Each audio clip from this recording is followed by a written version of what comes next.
Bienvenidos todos descendientes de Galileo. El día de hoy les voy a explicar rápidamente lo que es un vector, cuáles son sus características y cómo sumamos este tipo de magnitud. Así que vamos con todo. Esto es Física en Acción. Voy a comenzar diciéndoles que el concepto de vector nace de la necesidad de poder representar las magnitudes vectoriales. Por esta razón es que es un objeto invariante bajo las transformaciones isométricas en un eje de coordenadas. ¿Cómo así?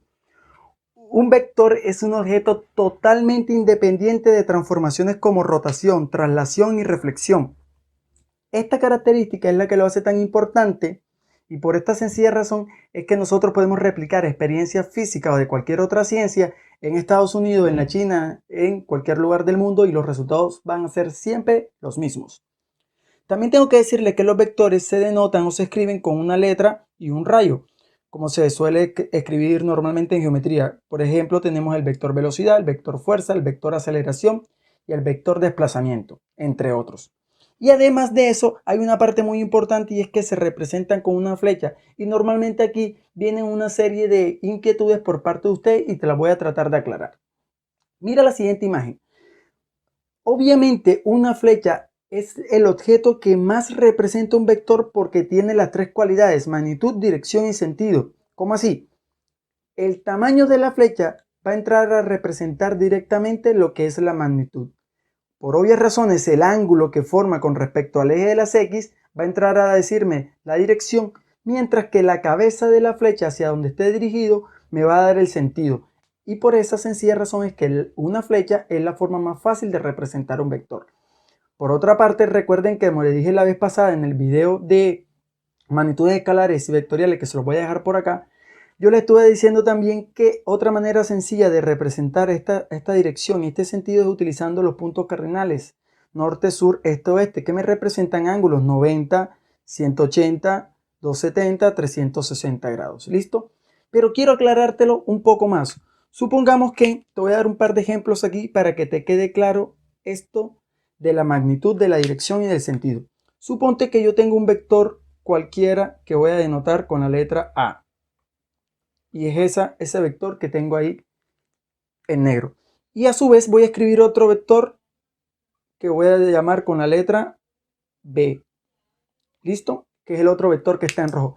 Si yo sé que la magnitud del vector, es decir, está representada por el tamaño de la flecha, por obvias razones, mira lo que voy a hacer. Si yo comparo flechas aquí, por obvias razones me voy a dar cuenta que el vector A es prácticamente el doble que el vector B. Entonces es totalmente apropiado decir que, por ejemplo, si yo tengo que el vector A mide 50 newton, supongamos que es un vector fuerza, entonces por obvias razones el vector B debe medir 25 newton. Es totalmente equivocado pensar que el vector B puede ser mayor que el vector A por una sencilla razón: la flecha es mucho más pequeña. Y a eso es lo que me refiero con el tamaño.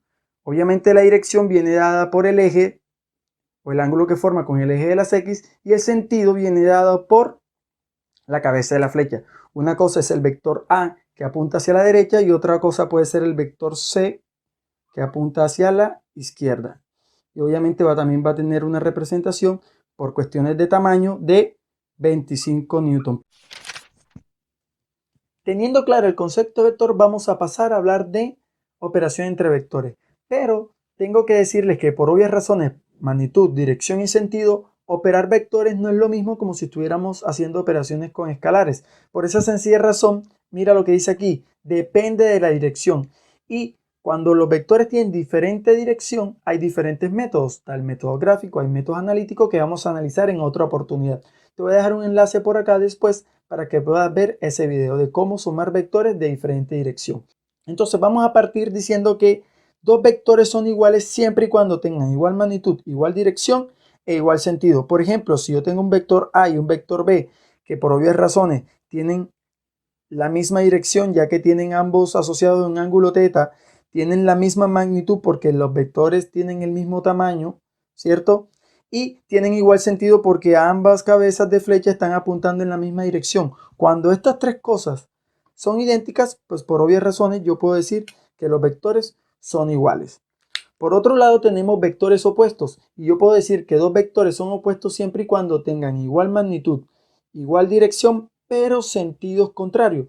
Y aquí entonces, como nos podemos dar cuenta, tengo un vector P y un vector Q que tienen igual tamaño, mírenlo aquí, pero tienen igual también, perdón, igual dirección, ambos en horizontal, pero el sentido es contrario. Mira que el vector P apunta hacia la derecha, mientras que el vector Q hacia la izquierda. Tenemos otro ejemplo aquí de un vector R y un vector S, que por obvias razones también son vectores opuestos. Tienen igual magnitud porque tienen igual tamaño, mira, ¿sí? Tienen igual dirección porque están ubicados ambos en el eje vertical, pero tienen sentido contrario. S es verticalmente hacia arriba y R es verticalmente hacia abajo. Entonces, estos dos conceptos, perdón, de vectores iguales y de vectores opuestos nos van a servir ahora que empecemos a hablar de adición de vectores. Así que seguimos.